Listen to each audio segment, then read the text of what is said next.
Greetings! Welcome to the Devlog for hot dogs, horseshoes, and hand grenades. We're going to start off as always with a quick sound check. Make sure speakers aren't up too high. Haha, wonderful. So, I hope you're all doing well. We are over in the sniper range today, and the reason for that is this week's devlog is going to be all about ballistics and scopes and some other exciting changes that are coming to the game. To start off with, just because I always get a million dumb questions every time I do this, I have not just suddenly shrunk like 2.5 feet. I'm sitting in a chair. That thing you can do other than standing while still being in VR. Wonderful. Now that we have covered that, let us dive into what our devlog is about for today. So, let me talk about a sort of a problem space in the game first, to give you an idea of why I've done some of the things that I've done. So I've been working on new levels for the game planner system and realized, because those are larger spaces, very quickly that shooting past about 100 meters in H3 kind of stunk. And there's a number of reasons why, both related to stuff I didn't know how to do correctly years ago, HMD panel resolutions being what they were like 4 years ago, and just that there hasn't been a huge need or focus for it in the game until recently. So I have endeavored to fix that.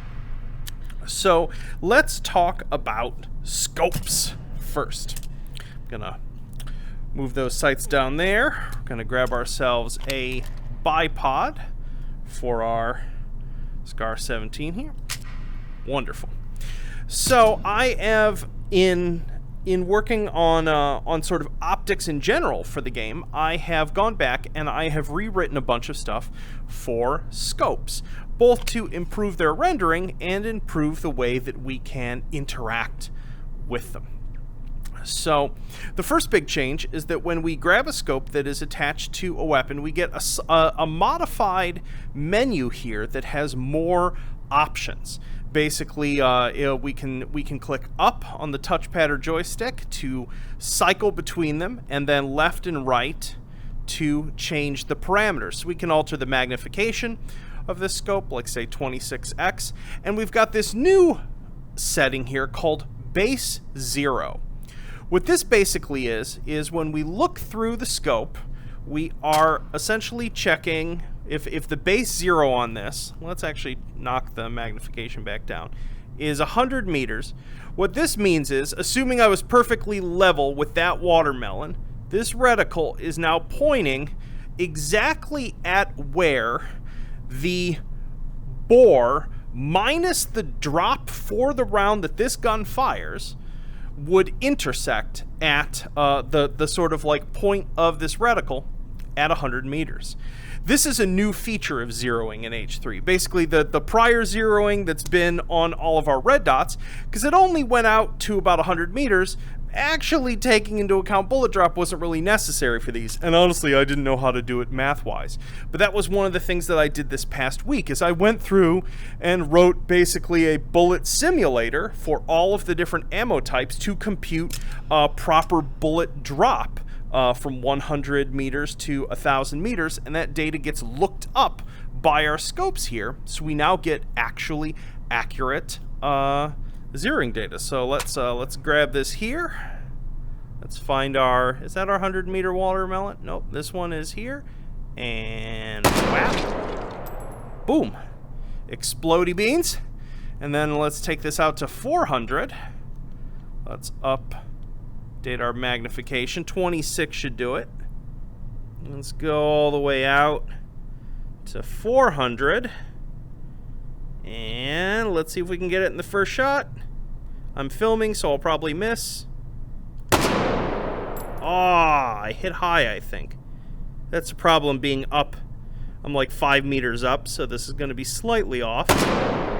Oh, come on. There we go. Third try's a charm. So one thing you will notice is that my second shot there landed a little right at that distance by 4 or 5 inches or so. The reason that that happened is that there is another system that's been added to the game. I imagine some of you will go, oh no! But basically, mechanical accuracy is now a property of firearms in H3. What do I mean by that? So basically, all firearms now have an internal accuracy mechanical class that is referenced that relates to what's called their accuracy in minutes of angle. If you don't know what minutes of angle means, or you might have seen it referenced a bunch, like, oh, it's a sub-MOA accuracy rifle, but you don't quite know what that means. What it basically means is a minute of angle is the essentially the angular difference required for something to be essentially off by 1 inch at 100 yards. So a 1 MOA rifle will generally place groups within about an inch at 100 yards, assuming it was, like, you know, clamped to a table or something like that. What this now means is that our precision rifles in H3, like our anti-material rifles, like the WA-2000, like all of our modern bolt actions, now have a significant advantage over most of the other weapons in the game for engagements out past about 200 to 300 meters. Let's see, do I have another? I don't think I have another scope out here, so we'll just rob that off of there. So this one here, let's re-zero that. Beautiful. Let's load it. Pop that up there. Let's scooch down.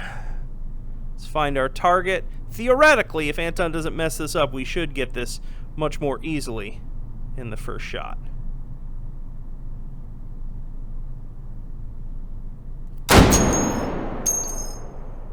Blammo. We showed that watermelon who's boss. So yeah, so that is essentially what has come with this. Now what this, as I said, what this means is that you're not going to be taking a 9mm pistol carbine and, you know, hitting things at 800 meters like a laser. That was actually sort of what happened at first when I implemented the scope zeroing, and then I was like, wait a minute, something's wrong here. This is not the real world engagement distance of this platform. And so that sort of stuff was added. Now, there are some caveats to this. One of them is that the data being used by our scopes is based upon the sort of average value for that cartridge necessarily. So that means that if you either are using one of the sub ammo types for a caliber that's either much slower or much faster muzzle velocity wise, the zeroing won't be perfect. Or if you are using, say, a weapon with a much different barrel length than that cartridge has its data recorded for, such as a super long barrel pistol carbine, you're going to get different results. Why?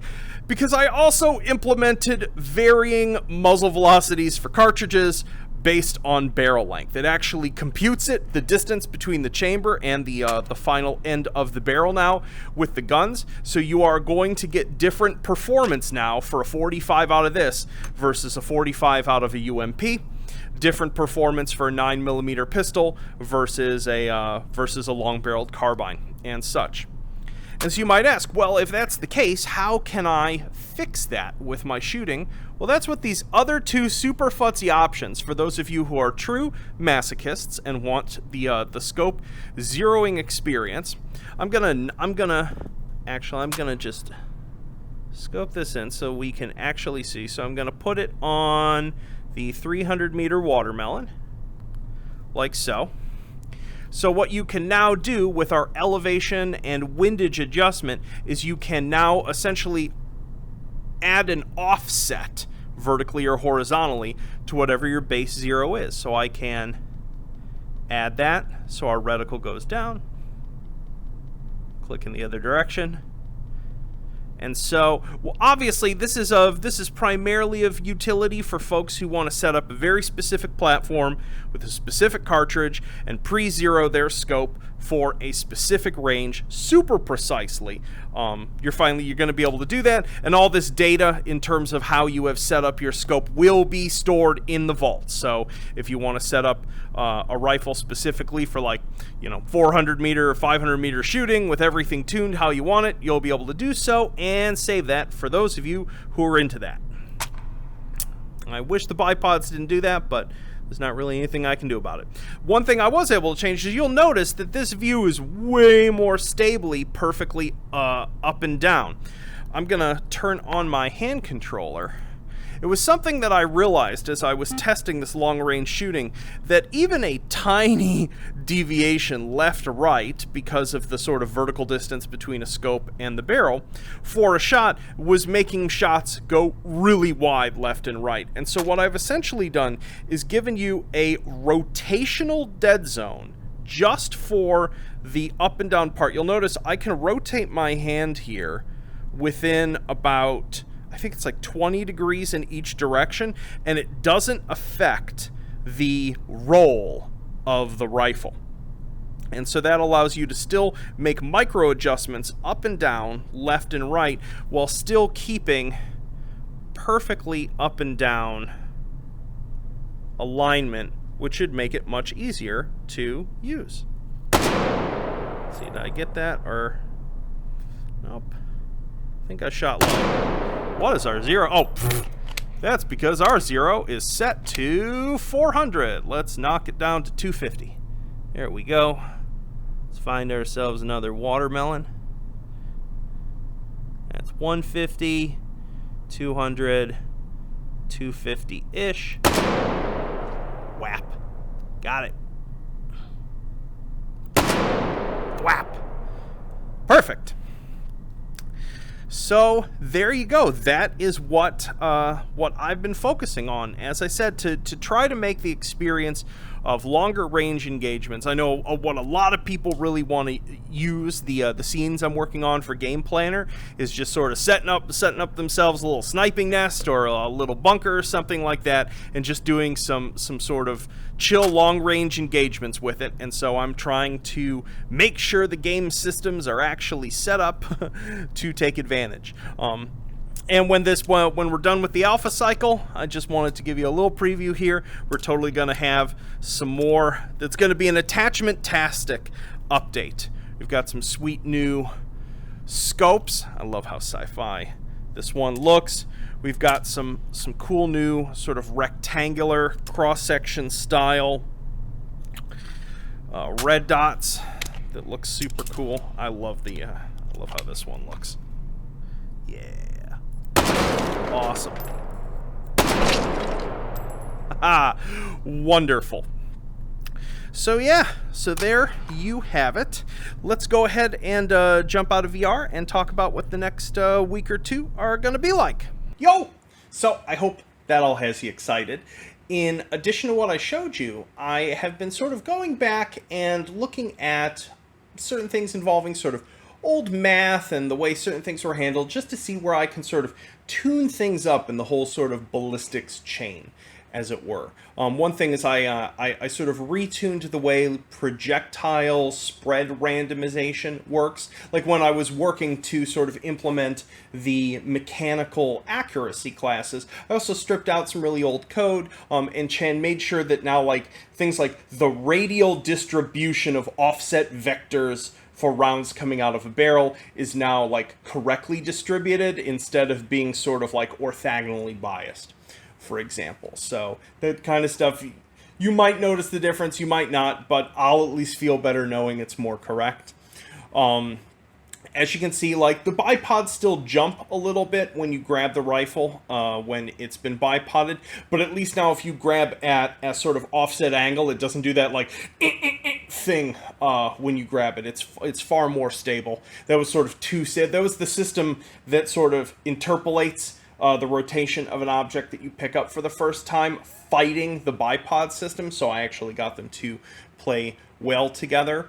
I'm going to be bringing all of the optics options under the sort of same system. So in the way that when you saw me grab the scope and you got to see sort of magnification, zeroing, and individual adjustments, the same thing will be true for the red dots. So instead of just clicking up to cycle through reticle luminance, that'll actually be its own setting there for going left and right. Also, I heard your feedback in regards to the visual changes that I made with the reticles, and I'm in the process of sort of finding a more visually correct representation of them that still has all of the new features that I added, like the ability to make them brighter or dimmer, as well as better handling of their visibility over bright surfaces. So hopefully that should all work. So yeah, in terms of the plan, basically next week there will be one more alpha in this cycle where because I'm having to essentially go through and migrate all of the scopes and all of the red dots and reflex sights to these new systems. So I'll do an alpha next week to check and make sure that I didn't break anything, have you guys, provide sort of final feedback on that, and then the 2 weeks later will be the final release for this alpha cycle, where I'm just going to dump a ridiculous number of new attachments on you folk. And obviously, I'm still working on game planner stuff on the side, and I will show you folks that stuff when I hit the next sort of visual milestone on those systems and those scenes. So yeah. Anywho, I hope this has been fun to watch, and I wish you all a good weekend, and I'll see y'all here next week. Peace.